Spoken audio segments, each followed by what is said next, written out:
అది కరాఖండిగా చెప్తున్నాయమ్మా. మరి ఈ అది రోజు మీరు గురువులకు నేను చేసిన చెప్పకుండా తప్పుకి చేసిన దాన్ని. పశ్చాత్తాపడుతున్నారా? ఎందుకు తీసుకెళ్ళాను, ఎందుకు నాకు అసలు ఇవన్నీ, ఎందుకు ఇవాళ జైలు అంటున్నారు, అసలు నేను ఎందుకు ఇవాళ ఇలా తప్పుదోవ పట్టాల్సి వచ్చిందని చెప్పి మీరు ఏమైనా పశ్చాత్తాపడుతున్నారా?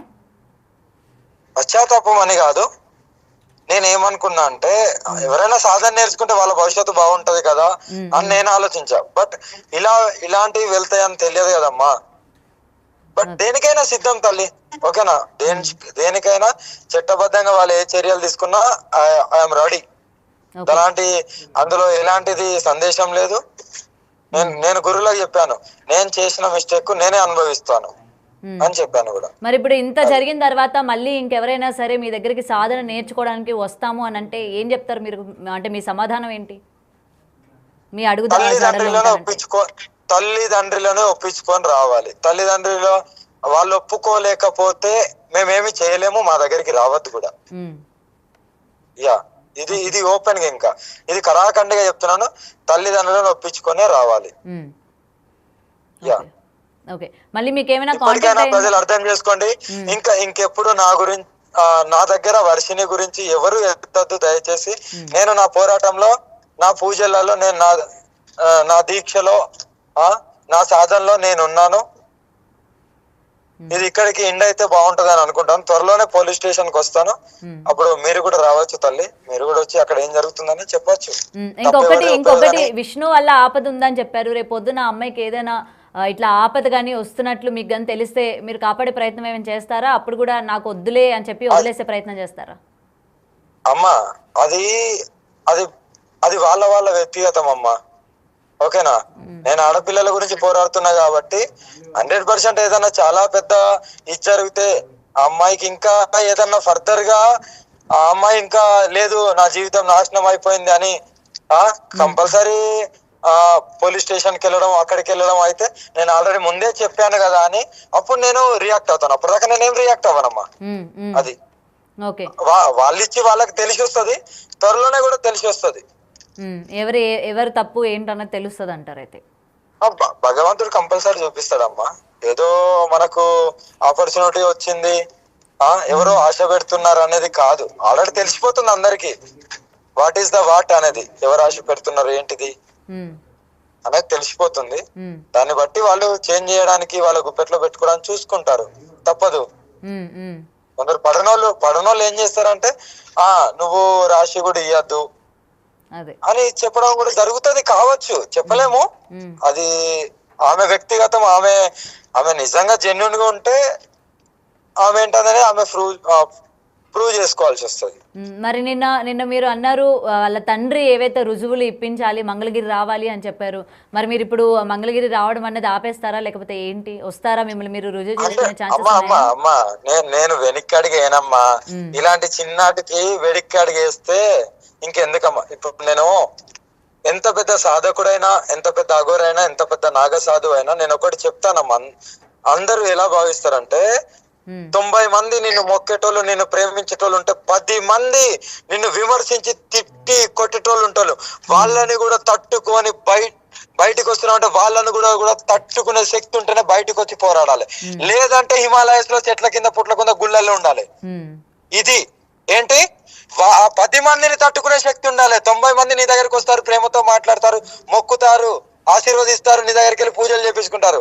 వీళ్ళు కాదు ముఖ్యం. ఆ 10 మంది రాళ్లతో కొడతారు, తిడతారు, నేను విమర్శిస్తాడు, చూసినవా? వాళ్ళని తట్టుకున్నప్పుడే నువ్వు గెలుస్తావు, లేదంటే నువ్వు ఓడిపోయినట్టే లెక్క.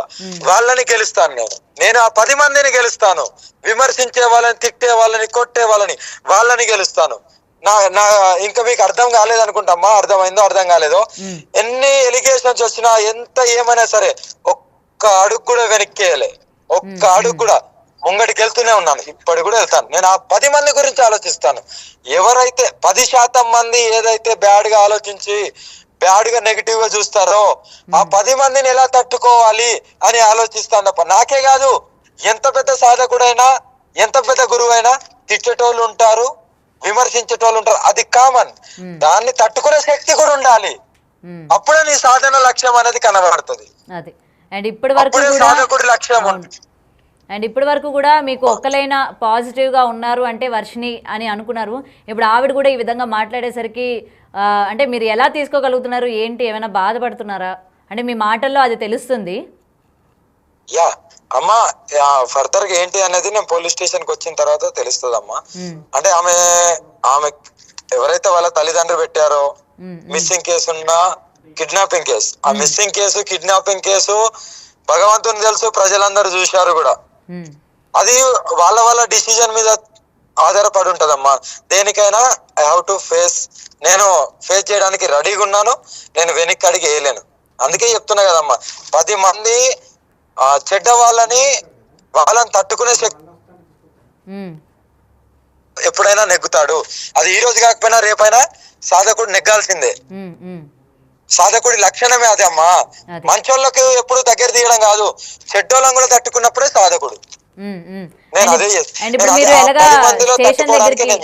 ఇప్పుడు మీరు స్టేషన్ దగ్గరికి వస్తానంటున్నారు కాబట్టి అక్కడ మళ్ళీ వర్షిని మిమ్మల్ని చూసి మనసు మార్చుకొని మళ్ళీ మీతోనే వచ్చేస్తానంటే తీసుకెళ్ళడానికి మీరు రెడీగా ఉన్నారా?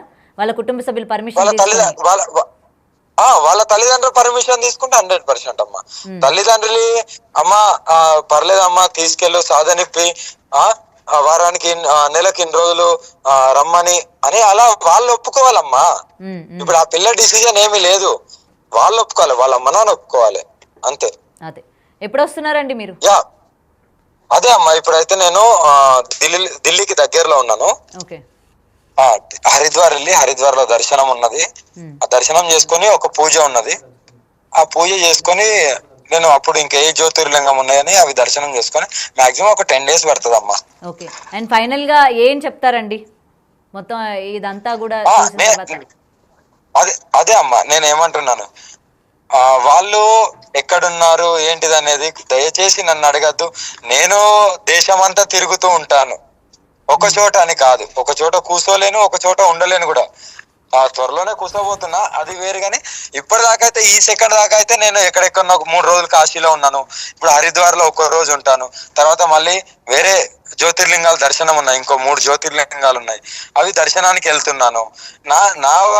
నా ప్రయాణం నాకు సాగుతుంది, నా ధర్మ పోరాటం నాకు సాగుతుంది. నేను ఎలా ఏంటనేది అది జరుగుతూనే ఉన్నది. రెగ్యులర్ ఎలా ఉంటానో అలా ఉన్నాను. దయచేసి ఇప్పటికైనా వర్షిని గురించి నన్ను అడగద్దు. ఎందుకంటే క్షేమంగా వాళ్ళ అన్నయ్యల దగ్గర, వాళ్ళ అమ్మ నాన్న దగ్గర ఉన్నది కాబట్టి మీరు ఏదన్నా అడగదలుచుకోవాలనుకుంటే వాళ్ళ అమ్మ నాన్న అడగండి. అది